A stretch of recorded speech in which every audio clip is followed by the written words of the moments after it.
বাড়ির কাজের মেয়ে রিনা সাক্ষী দিতেই কড়া শাস্তি পেল রন। সম্পূর্ণ জানতে দেখতে থাকো। গল্পের শুরুতেই দেখা যায় রনের বিরুদ্ধে সাক্ষী দিতে আবারও কোর্টে হাজির হয়ে গেছে পেখম। পেখম যে কোর্টে এসে সাক্ষী দেবে এটা ভাবতেই পারেনি রন ওরফে রানা রায়চৌধুরী। এর মধ্যেই তখনই রনের উকিল বলে, মাননীয় বিচারপতি, বারবার এই যে পেখম দত্ত আদালতে পৌঁছে সাক্ষী দিতে দেরি করে, এর কি কোনো শাস্তি হবে না? এর জন্য তো ওনার কড়া পানিশমেন্ট পাওয়া উচিত, কারণ উনি আদালতের মূল্যবান সময় নষ্ট করেছে। তার মধ্যেই শালিনী বলতে শুরু করে, এই যে আমার ডিফেন্স, আমি একটা কথা বলি, কোনো মানুষ এমনি এমনি দেরি করে না, নিশ্চয়ই কোনো কাজের জন্য দেরি হয়েছে। পেখম দত্ত, আপনি সবটা বলতে শুরু করুন। আপনি যদি ভয় পান তাহলে এনারা আপনাকে আরও ভয় দেখাতে শুরু করবে। তাই আমার মনে হয় আপনি যদি চুপ করে থাকেন তাহলে সেটা সবথেকে বড় অন্যায় হবে। বলুন, আপনি কি জানেন, বলুন সবটা। এরপর পেখম মুখ খুলেছে আর বলে, আমি যাতে কোর্ট পর্যন্ত পৌঁছতে না পারি তার চেষ্টাই করেছিল ওই রন ওরফে রানা রায়চৌধুরী। আমাকে ইচ্ছে করে গুন্ডাদেরকে দিয়ে নিয়ে গেছিল একটা পাবে, আর সেখানে গিয়ে আমাকে নেশার ওষুধ ইঞ্জেকশনের মাধ্যমে দিয়ে দেয়। তারপর আমি নেশার মতন ঘুমোতে থাকি, আর এর মধ্যেই তখন গুন্ডাগুলো কয়েকটা ছবি তুলে নেয়, আদালতে পেশ করবে যে আমি নেশা করি, আমার চরিত্রের দোষ আছে। কিন্তু ঠিক সেই মুহূর্তে আমার হাজব্যান্ড আবির গিয়ে আমাকে বাঁচায় আর তারপরে এই কোর্টে নিয়ে আসে। এর মধ্যেই ডিফেন্স তখন বলে, আচ্ছা তাই নাকি, তা আপনার কাছে কোনো প্রমাণ আছে যে রন ওরফে রানা রায়চৌধুরী আপনার সাথে এই অন্যায়টা করেছিল? বলুন, চুপ করে থাকবেন না পেখম দেবী। আর তখন পেখম মনে মনে ভাবে, আমি যদি দিদিভাইয়ের নামটা নিই তাহলে হয়তো খুব খারাপ হবে, আমি আমার দিদিভাইকে এইভাবে জড়াতে পারবো না। তখন পেখম চুপ করে রয়েছে। আর এর মধ্যেই তখনই ম্যাডাম বলে, দেখুন পেখম, আপনি কিন্তু বারবার কোর্টের মূল্যবান সময় নষ্ট করছেন, আর আপনি যেগুলো প্রমাণ বলছেন সেগুলো কি প্রমাণ করতে পারবেন সেটা বলুন তো। পেখম মনে মনে বলে, আমি এখন কী করে প্রমাণ করব?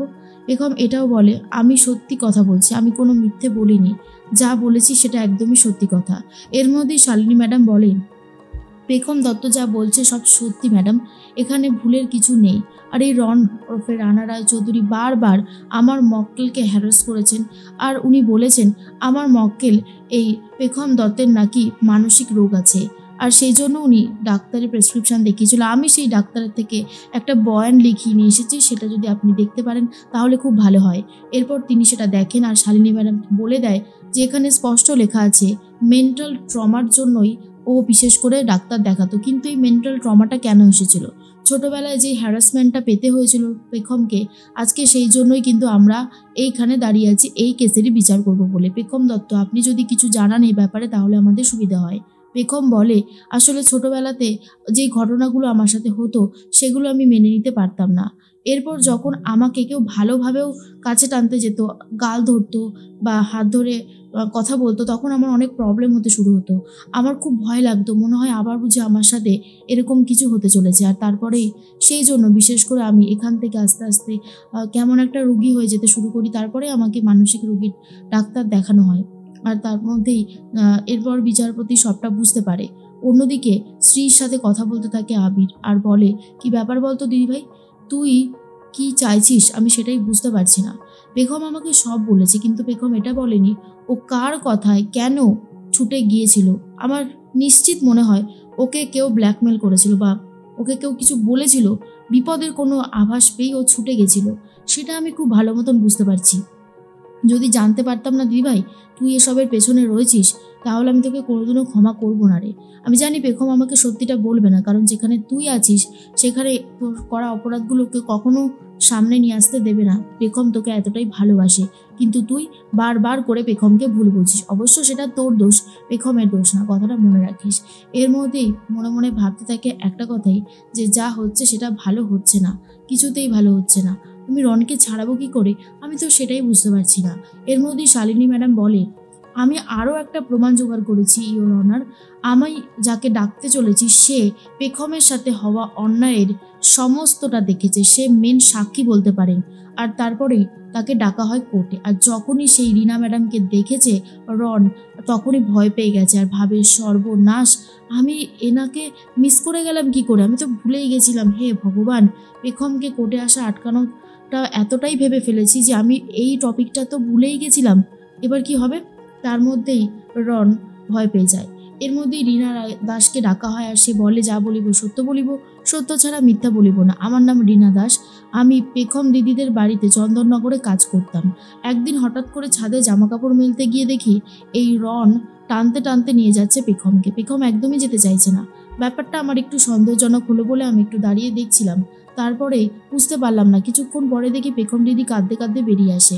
তখন থেকেই আমার সন্দেহ হয়, কারণ আমি তো একজন মেয়ে, আর এই বয়সী মেয়েদের সাথে কি হতে পারে সেটা একটু হলেও আন্দাজ করতে পেরেছিলাম।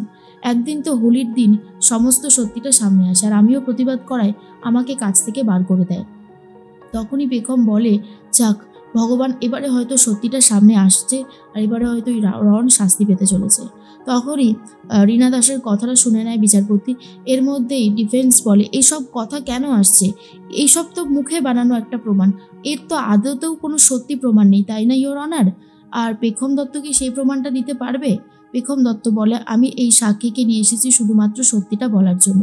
আমি আগেই এই সাক্ষীকে হাজির করতে পারতাম, কিন্তু যেহেতু রীনাদির সাথে অনেক দিন হয়ে গেছে, কোনো সম্পর্ক ছিল না, কোনো দেখা সাক্ষাৎ কিছুই নেই, রীনাদিকে খুঁজে পেতে আমার একটু সময় লেগে গেছে ম্যাডাম, তাই আমি পেশ করতে অনেকটা লেট করে ফেলেছি।